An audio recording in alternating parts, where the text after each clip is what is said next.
Nollywood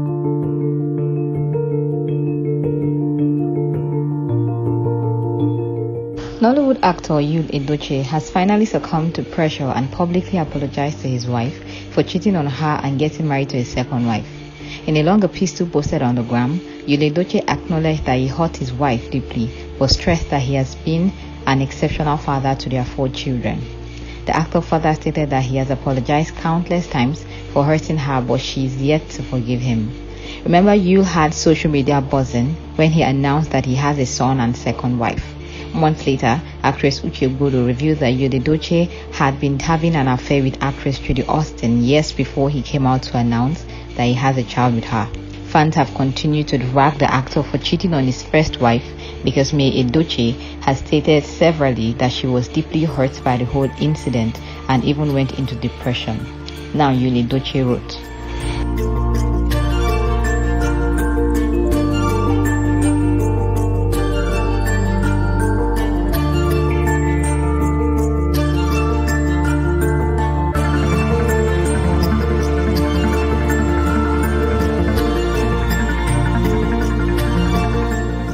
would you forgive him if you were his wife?